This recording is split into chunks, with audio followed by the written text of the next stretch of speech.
बिस्मिल्लाहिर्रहमानिर्रहीम। आज हम लोग ड्राइंग बनाने की तरफ जा रहे हैं और होम टैब के अंदर यहाँ पे ड्रा जो ग्रुप है इसको हम डिस्कस करेंगे कि इसके अंदर जो कमांड्स हैं। अब हमारा ये पोर्शन सारा जो है वो इन्हीं कमांड्स के रिलेटेड होगा और आज हम लाइन कमांड जो है उसको डिस्कस करेंगे कि लाइन कैसे लगाते हैं। बहुत सिंपल है, आपने लाइन पे क्लिक करना है।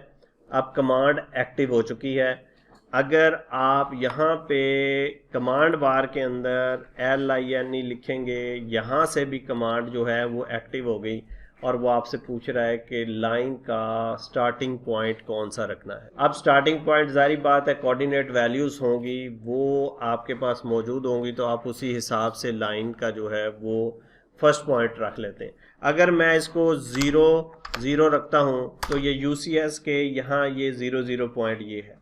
और अब आपने आगे अगला पॉइंट लेना है और अगले पॉइंट के लिए आपके पास एक तो लेंथ होनी चाहिए कि लाइन की लंबाई कितनी लगानी है और दूसरा किस एंगल पे लगानी है। ये दो चीज़ें आपके पास होनी चाहिए। तो मैं यहाँ पे फ़र्ज़ करके मैं कहता हूँ 7 यूनिट लाइन जो है वो लंबी हो और फिर मैं टैब कीबोर्ड से प्रेस करता हूँ और अब एंगल की बात आ रही है। अब मैं एंगल अपनी ज़रूरत के मैं कहता हूँ ये 30 डिग्री पे ये लाइन लग जाए। तो ये यहाँ से ये 0 पॉइंट है, आपका सेंटर पॉइंट है और यहाँ से 7 यूनिट लंबी लाइन लगी है और इसका एंगल जो है वो 30 बन रहा है। मैं आपको इस पिक्चर की तरफ ले जाता हूँ। यहाँ पे देखें, ये जो इस पिक्चर का सेंटर है, यहाँ से अगर हमने कोई लाइन लेनी है 30 तो ये इस तरफ लगेगी। अब इसी तरह मैं आपको इस सर्कल की तरफ लेके चलता हूँ, लाइन लेता हूँ। अब मैं सर्कल का सेंटर ले लेता हूँ और ये मैं 4 यूनिट की लाइन, यानी उसकी लंबाई 4 यूनिट है और मैं उसका एंगल 10 डिग्री कर लेता हूँ। जैसे ही मैं एंटर करूँगा तो वो लाइन लग जाएगी और अगला पॉइंट मुझसे मांगेगी। अगर मुझे वो लाइन आगे कंटिन्यू करनी है तो फिर मैं आगे फिर वो लेंथ और एंगल देता जाऊंगा तो वो लाइन लगती जाएगी ज़रूरत के मुताबिक। लेकिन अगर मेरा काम मुकम्मल हो गया, बस एक ही लाइन लगानी थी, फिर राइट क्लिक करें और एंटर को प्रेस कर दें तो ये लाइन लग गई है। और अब ये लाइन लगी है कि 10 डिग्री पर लगी है और ये इसका यानी सेंटर पॉइंट है जहाँ से इसने लाइन लगाई है। 4 यूनिट की लाइन और 10 डिग्री की लाइन लगी। अब इसी तरह फर्ज करें एक और लाइन लगाता हूँ मैं, पहला पॉइंट मैं यही लेता हूँ। अब मैं 4 यूनिट की लाइन लगाऊंगा, टैब प्रेस करूंगा और मैं इसको 20 डिग्री पे लगा देता हूँ तो ये 20 डिग्री पे लग गई। तो आपने अब इसी तरह अगर मैं एक और लाइन लगाता हूँ 4 यूनिट की और इसका एंगल 0 रख देता हूँ तो ये बिल्कुल स्ट्रेट इस साइड पे लगेगी, यानी ये 0 एंगल पे लग गई, ये 10 डिग्री पे लग गई, ये 20 डिग्री पे लग गई। इसी तरह जब आपने लाइन लगानी है तो दो चीज़ें नोटेबल होंगी, एक तो आपकी लाइन की लेंथ और दूसरा उसका एंगल। ये दो चीज़ें जो है वो इम्पॉर्टेंट है, वो आपने देनी है। अच्छा, अब लाइन सेगमेंट, अगर मैं यहाँ से एक लाइन लगाता हूँ, यहाँ तक जाता हूँ, फिर यहाँ पर जाता हूँ, फिर यहाँ पे जाता हूँ, ये एक लाइन नहीं है बल्कि ये 3 लाइनें हैं।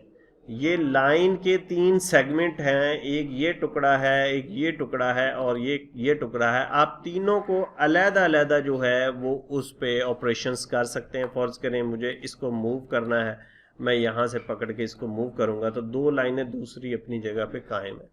तो ये थी लाइन कमांड। अब इसी तरह लाइन के साथ साथ मैं आपको एक चीज़ और बता दूं, पोलर और ऑर्थोमार्ट।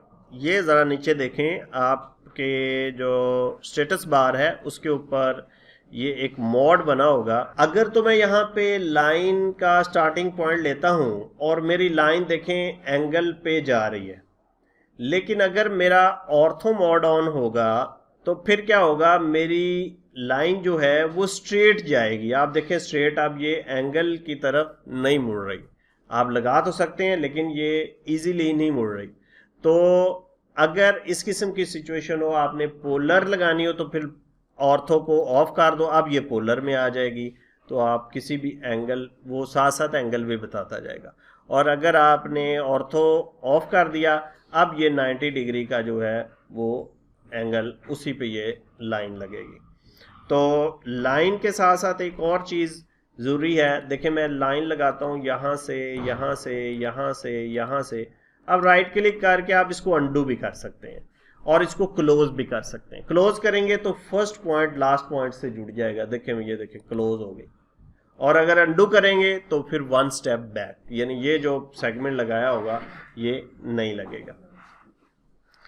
अब अगला जो हमारा टारगेट है वो है पॉली लाइन। पॉली लाइन भी लाइन ही है, लेकिन इस और लाइन में फ़र्क सिर्फ ये है कि पॉली लाइन एक सेगमेंट होगा। फर्ज करें हम यहाँ से लगाते हैं इसको, ये एक लाइन लगा दी। अब ये लगाई थी तो लाइन, इसमें हर सेगमेंट जो है वो अलहदा था, उसको अलहदा से आप डील कर सकते थे। लेकिन पॉली लाइन के अंदर एक ही सेगमेंट बनेगा मुख्तलिफ सेगमेंट्स का, यानी अब ये पूरी इकट्ठी ही हैंडल होगी। इसको आपने डिलीट करना है या इसको मूव करना है या कोई भी ऑपरेशन इस पर करना है तो पूरी जो लाइन है वो अफेक्ट होगी। इसको पॉली लाइन बोलते हैं। पॉली लाइन के ऊपर कुछ और ऑप्शंस हैं, उसको हम डिस्कस कर लेते हैं। देखिए मैंने स्टार्टिंग पॉइंट लिया, अब मैं ज़रा एक दफ़ा ऑर्थो ऑफ कर लेता हूँ पोलर। इसको राइट क्लिक करेंगे तो यहाँ पे arc, half width, length, undo, width, ये सारी चीज़ें यहाँ पे आ रही होंगी। तो इनकी विड्थ, इसकी मोटाई भी आप दे सकते हैं और इसको अंडू भी कर सकते हैं, इसकी लेंथ भी दे सकते हैं। डायरेक्टली हम यहाँ से भी लेंथ दे सकते हैं, हाफ विड्थ भी कर सकते हैं, इसको आर्क भी बना सकते हैं। आगे जाके अभी हम आर्क जब पढ़ेंगे तो फिर ये चीज़ें क्लियर होंगी। अगर मैं विड्थ की बात करता हूँ, लेट्स सपोज कि मैं इसको 20 विड्थ दे देता हूँ और इसको भी 20 देखें, अब मोटी होगी लाइन। ठीक है, पहले लाइन पतली थी, अब हो गई मोटी। तो ये इस तरह आप विड्थ भी इसकी चेंज कर सकते हैं। ओके, ये काफ़ी बड़ी होगी, इसको मैं ज़रा सेलेक्ट करके डिलीट कर देता हूँ पॉली लाइन। और अब ये देखें उसी विड्थ की लग रही है, लेकिन करूँगा ये कि मैं पॉली लाइन लेके राइट क्लिक करूँगा, इसको राइट क्लिक, और यहाँ पे मैं अपने विड्थ में जाऊँगा और अब इसको ज़ीरो कर दूँगा और एंडिंग भी ज़ीरो कर दूँगा। तो ये फिर वो उसी हालत में आ जाएगी। जितनी आपने मोटी करनी है उसी हिसाब से उतने पॉइंट आप उसमें दे दें। तो ये थी पॉली लाइन।